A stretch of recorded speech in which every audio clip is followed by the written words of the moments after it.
Real estate agents, we suck at marketing and we need to get better. In this episode, we're going to show you exactly how you can get better.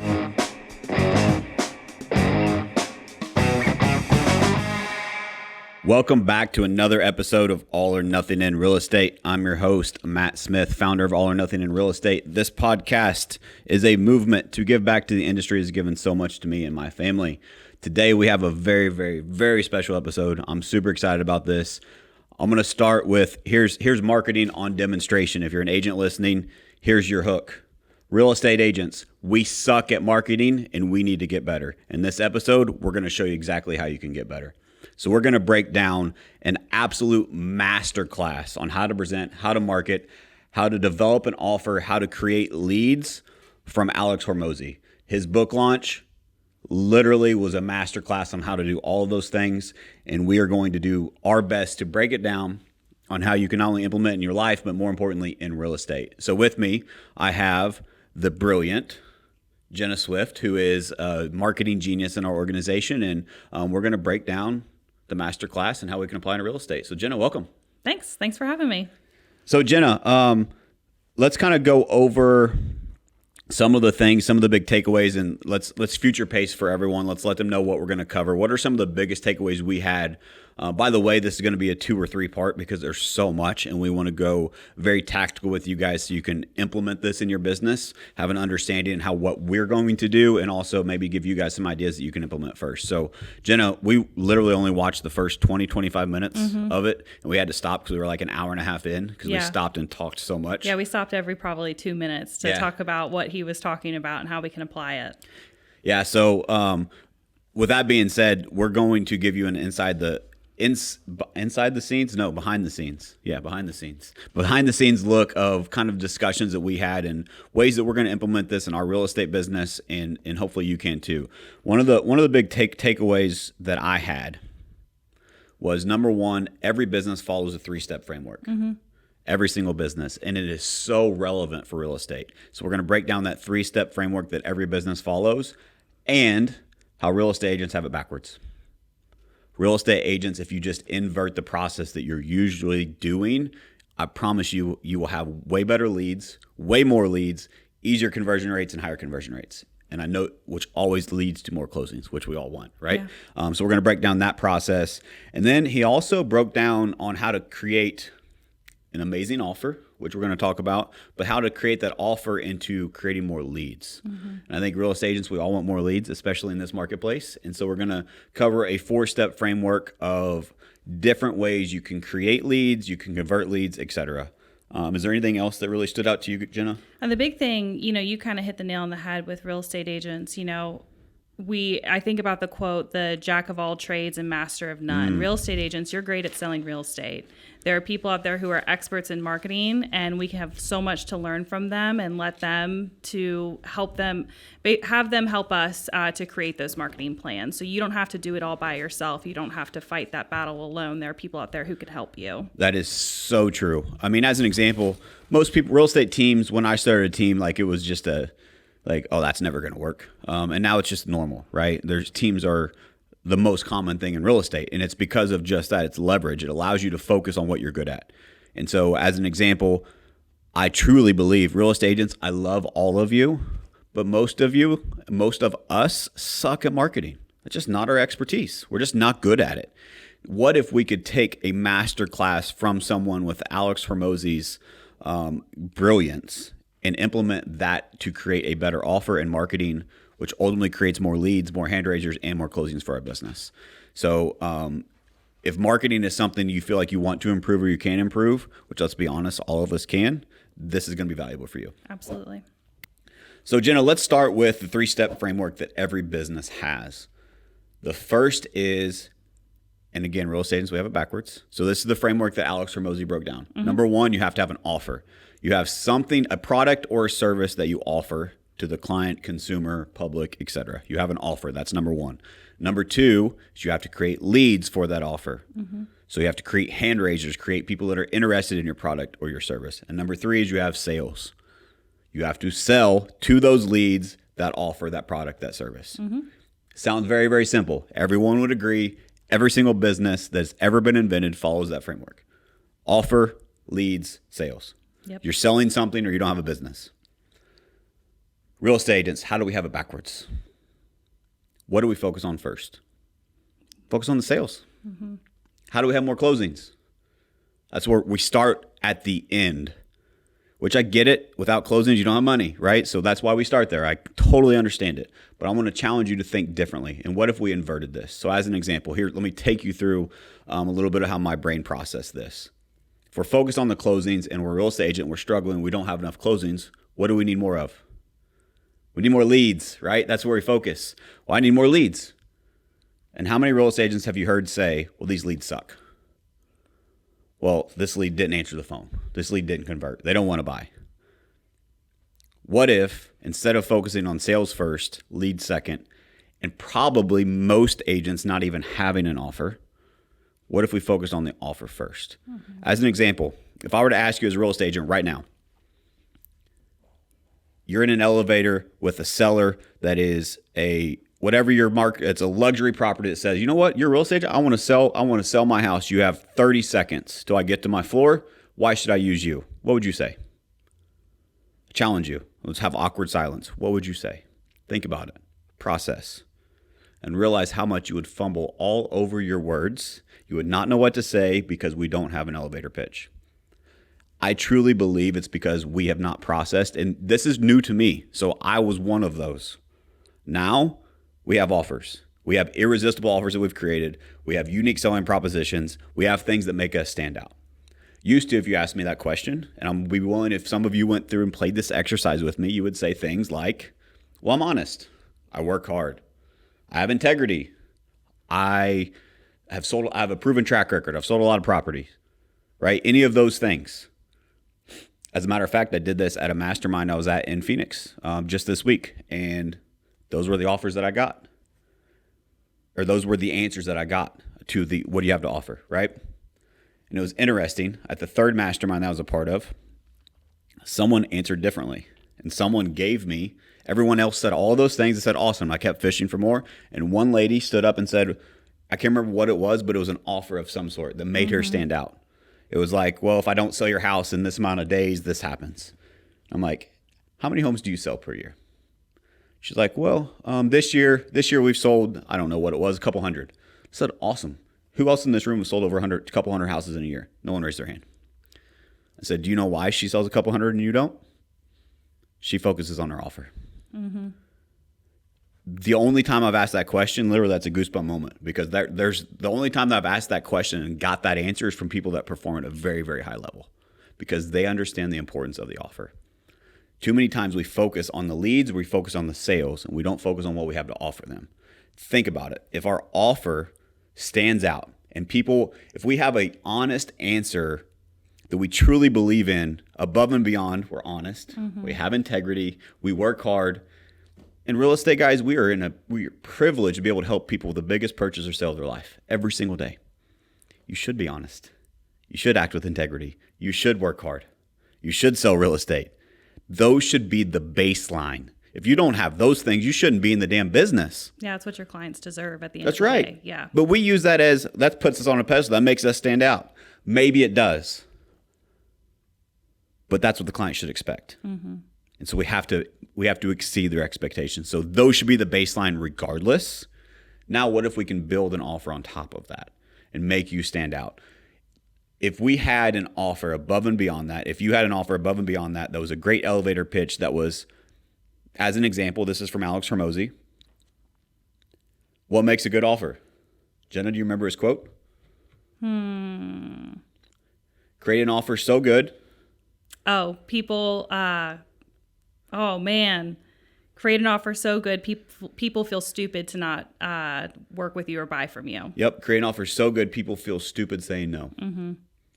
How many times in sales do we try to convince people to say yes? We're playing the wrong game. You know what people at the elite levels game they're playing? They're creating an offer so good people feel stupid saying no. We're not trying to convince people to say yes. Mm-hmm. Our offer is so damn good that they feel stupid to say no to it. Yeah. But it has to be bold. It has to have, here's what makes a good offer. Number one, it has to be irresistible. They have to feel stupid saying no. Number two, It has to have risk reversal. What is the perceived risk of the client, of the seller, of the buyer, of the community, of the product, of the service that you sell? There's always risk involved. Mm-hmm. What if you could create an offer that reverses that risk and puts that risk on you as the business? And I know I will have skeptics that say, well, Matt, I just not in a place in my business where I can do that. Then get out of the damn business or join someone that can. Your client freaking deserves it. So you have to have, why are you putting the risk on them? Mm-hmm. It just doesn't make any sense, right? Like if they have a concern, our job as entrepreneurs, as business owners, as real estate agents, as salespeople is to solve their problem. So quit saying, well, that's their problem and that's their problem. No, it's our job to solve their problems. So reverse that risk. Yeah, I mean, you're thinking about the objections you're going to hear, yes. Right? You're thinking about, okay, if I say, hey, I want you to buy a home from me, and they say, okay, well, I want to, but interest rates, or I want to, but this. Think about those buts, those and buts, and then build your offers around those. I love yeah buts, right? Yeah buts, yeah. Build those around it, because that's what's going to give, I mean, it gives them no option but to say, you're like, well, I've thought of that. I've thought of the interest rate thing. What about this 2-1 buy down program that we have with one of our trusted lenders? Yep. You know, you're thinking about things in advance. Well, I think that's so like, one of the things that, and I spoke on this a little bit, I wish I would have listened to Hormozi before I presented this in Calgary, because the next time I present it will be way better, because it was just, again, a masterclass. I learned so much. But one of the things I talked about was, what if you actually recorded every objection that you got? And you had instead of guessing what the consumer was saying, what if you kept a record of every time you had a valid conversation, a two-way conversation with a buyer or seller, and they did not buy, sell, or agree to an appointment? Mm-hmm. Quit trying to overcomplicate objections. What was the reason they didn't say yes? Now, what if you have a common theme that you do that for 3 months and you have a list of 100 things? Mm-hmm. I'd be willing to bet there's three to five of those that stand out, that is common among most of them. What if you could solve those problems in advance? What if you could reverse that risk, and you could educate, you could inform, you could provide a solution to whatever that objection or that problem is? Yeah. You solve that problem for all those people. Mm-hmm. We overcomplicate it, right? Well, what is our offer? And it sounds too salesy. It sounds too this. I'm not saying your offer has to be something that sounds like a fly-by-night company. Like honestly, personally, I can't fucking stand those. I can't stand it. We have, I'm probably going to catch some heat for saying this, but fuck it. It's how I feel. It's my podcast. If you don't like it, don't listen. But there are companies that I know of that have advertised, if I don't sell your home, I will buy it. That have bought zero freaking companies. They've advertised for 10 years. Mm-hmm. That's gotchas to the consumer. That eliminates trust. And that's what most people think an offer has to be. Mm-hmm. And there's a lot of business owners, and I hope this speaks to you. If you're listening to this, you have integrity and you don't want to go down that path, that's not what I'm asking you to do. You can create offers of things that you actually already do for the consumer, and you can create a package around it to just educate and inform and communicate that package. Put a nice little bow on it so they know that you offer that package. There are things that we do each and every day in this business that the consumer doesn't fully understand because they're not in the business. Mm-hmm. Here's a real life example. If you're struggling right now and you're like, I need an offer, what should be an offer? Let me give you an easy one. Most people would agree, let's say that someone wants to sell their house with you and they want to sell their home, and it's because they have a job opportunity in another state. Right? We've all had that happen. Mm-hmm. Well, they list the home with you. 2 weeks later, something happens. The job falls through and they call you. And they say, hey, Jenna, I appreciate you putting the house on the market. Unfortunately, I got some bad news. We're no longer moving. Something happened with the job. We're not moving, so we need to take our house off the market. Most real estate agents will say, no problem. Completely understand. I'll come by to get my sign. Let me know if I can do anything to help. Right? Mm-hmm. Most people just cancel that agreement. No questions asked. Mm-hmm. Life happens. We don't want to hold people hostage. Now, if you're one of the people that hold them hostage, I'm probably not the guy you should follow because I like people with integrity. Mm-hmm. But, God, I hate it when I just go too far. Sorry. But it's real. It's how I feel, right? If you're not willing to let someone out of the contract, like here's questions I've got when I've presented that to people is like, well, don't you charge them a cancellation fee? Nope. I don't believe in it. I don't want to work with people who don't want to work with me. Mm-hmm. And life happens to all of us. So, yes, did I have money invested in the photos? Yep. Did I have time invested in meeting with them? Yep. Did I have time invested and money invested in showing the property, doing whatever it may have happened? Absolutely, I did. But their life changed. They're going through enough because the job offer just canceled. I don't need to add to that stress to them. Right. I want to help them. Now, what positive word of mouth if I stand out and I'm like, you know what? I completely understand, Jenna. I'm so sorry the job offer fell through.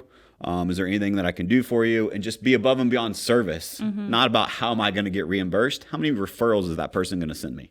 Because I stand out, because I care, right? And so I believe in playing the long game. Anyway, off of my high horse on integrity. Most people act that way, right? Most people understand that. And so if you are in alignment with that, what if you could advertise something and call it a cancellation guarantee?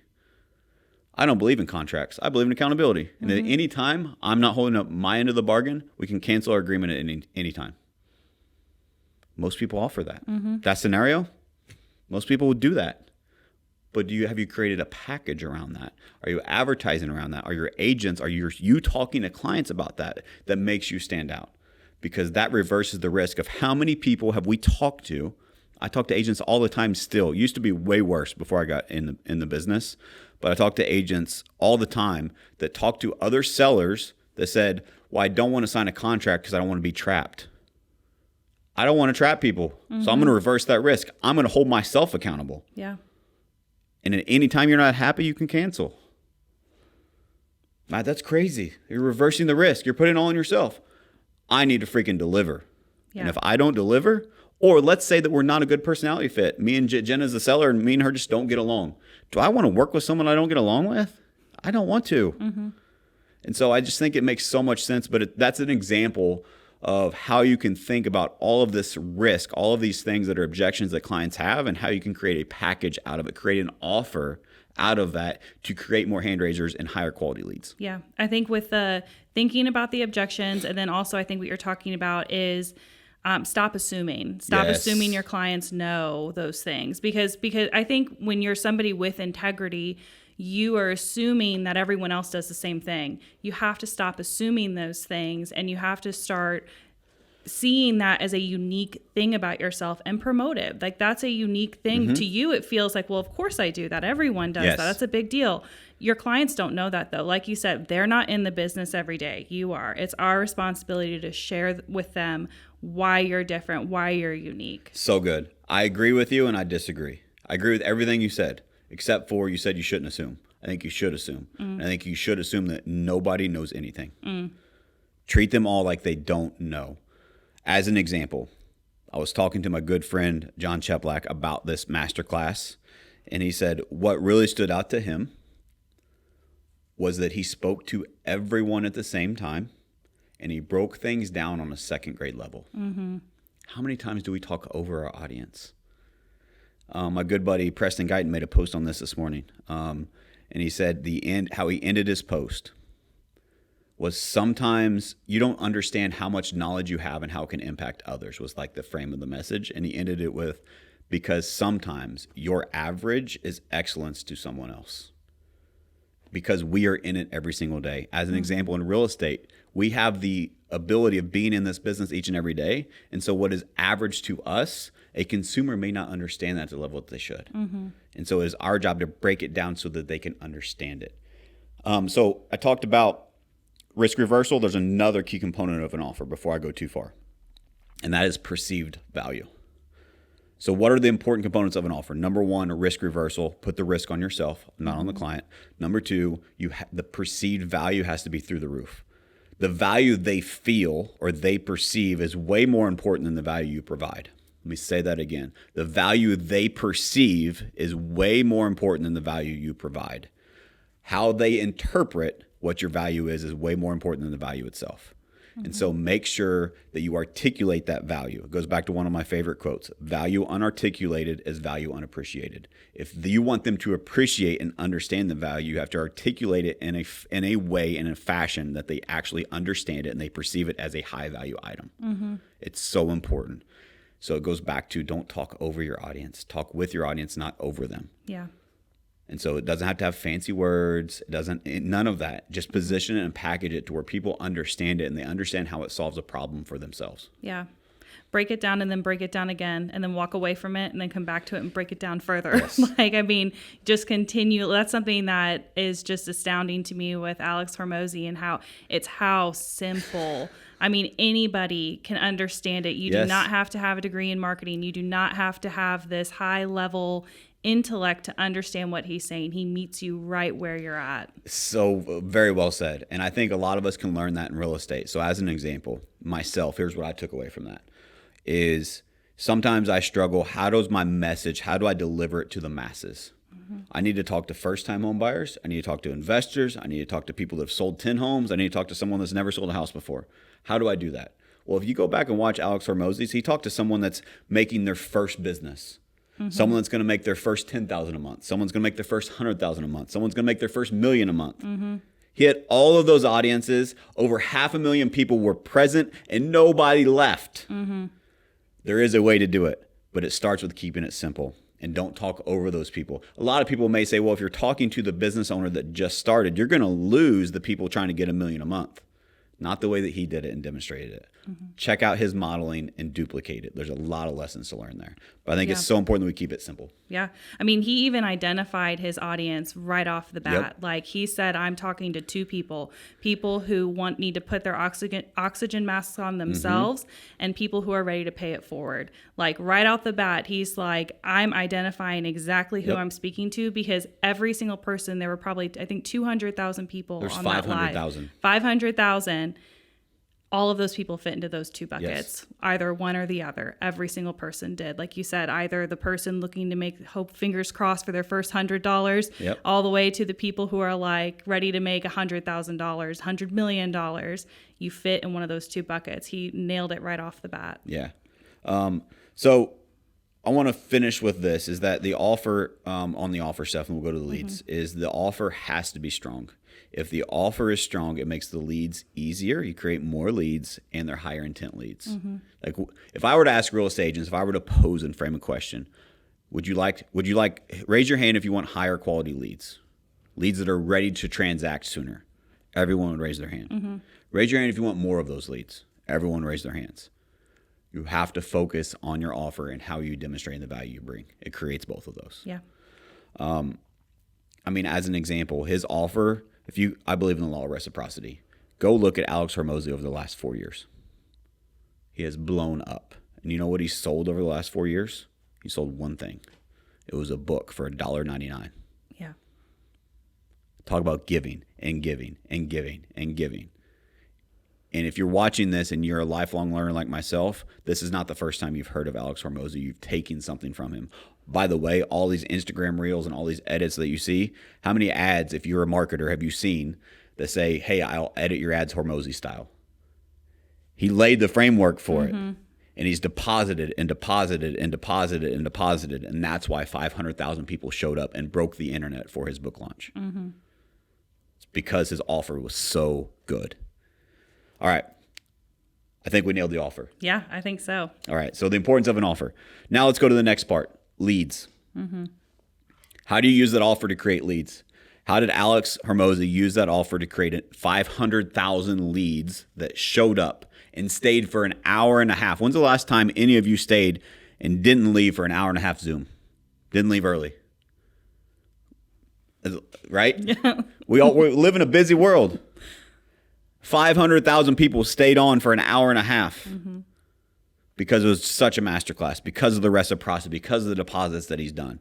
Not only did it create all these hand raisers, but those hand raisers were ready to buy his product. I was talking to John Cheplack, and he literally said, I wish he would have sold me sooner. I got my credit card out 15 minutes in and said, all right, what's he selling? I'm buying. I don't care what it costs, what it is, I'm buying it. Because of that. Imagine if your buyers and sellers acted that way. You deposited so much value into their lives that they felt obligated, and they had their checkbook out and being like, oh, you only charge 7%? Why not 10? Can you apply that much value to your database? I think that you can, but your offer has to stand out. You have to be better.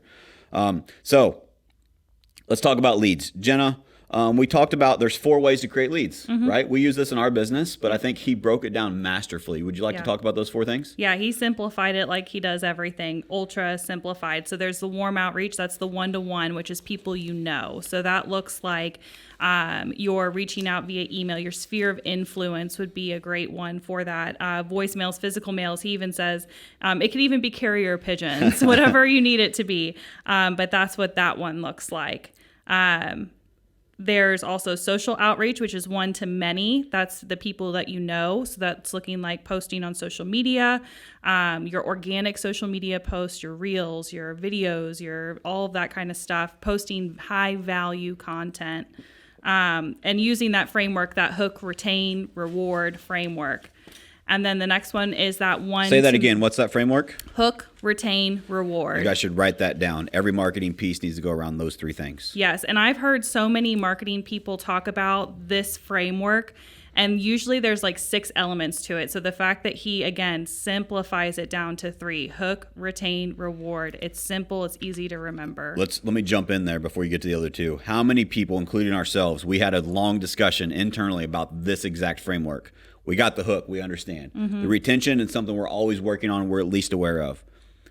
But how many times do we, when I say we, those listening as well, how many times do we do the hook? We try to retain them. And at the end, the last thing we do is we have an ask. We ask them for something versus rewarding them with something. We need to flip that. Yeah. Quit asking for things and reward them. Yeah, absolutely. Yeah, whatever you're asking them is going to bring value to them. Hopefully, that's what the purpose is. So reward them with it. Yep, 100%.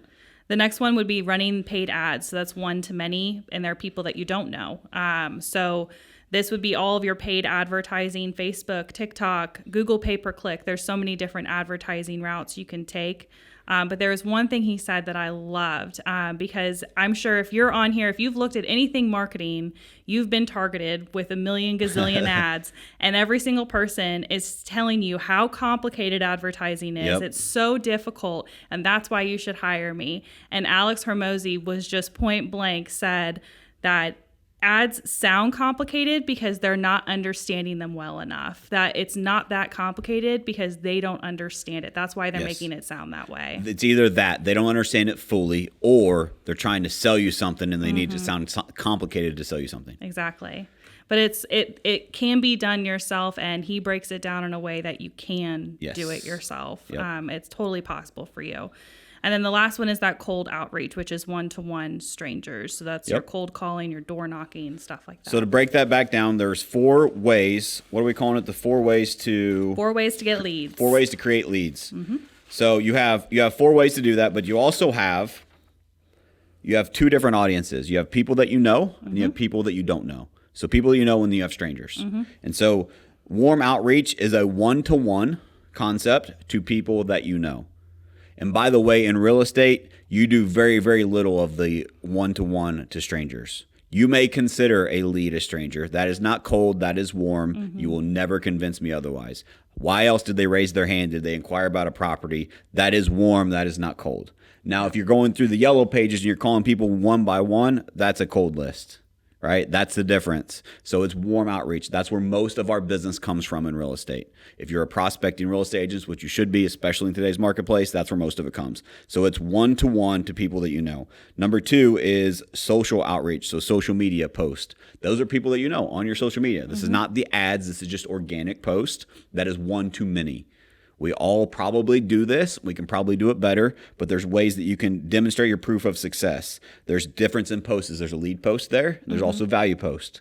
And I'll be willing to bet most of you have too many lead posts and not enough value posts. Yeah. Give and give and give. And then people feel obligated to give back. And then let's see. The other 2 are to strangers. So there's one to many and one-to-one to strangers. So one to many on strangers is running paid ads, which we can totally break down in another episode and go super in depth on. And then there's cold outreach. So cold outreach will be actual cold calling, door knocking, etc. Right? But those are the 4 ways that you create leads. And what I loved about this class is that he broke down each of those and said, I used each of these. And how many of you were here because of this? How many are here because of that? How many are here? And he broke down how many people were there because of each of these that he actually demonstrated and modeled to get 500,000 people there. All right, guys. Well, we're out of time. There will be more on this. just remember, we have it backwards. Real estate agents, we suck at marketing, and we got to get better. So if you're focused on sales, which you should be, you need to make sales. You also need to focus on, yes, leads, but if you want to create higher quality leads and more leads, which are easier to convert to sales, you have to know your offer. So it starts with the offer. What makes you stand out? Why should someone use you? Guys, thank you so much for listening. Jenna, thanks for being here. Yeah, thanks for having me. Truly appreciate it. And guys, if you got value from this, stay tuned. There will be a part 2 that we break down the rest of this. Maybe in a part 3, there's just so much value here. And I think there's a gap in marketing and real estate that we want to help you guys fill. So if you found value from this, please share it with a friend. This is a movement to give back to the industry. So share it with others so we can keep changing the industry for the better. Thanks, guys.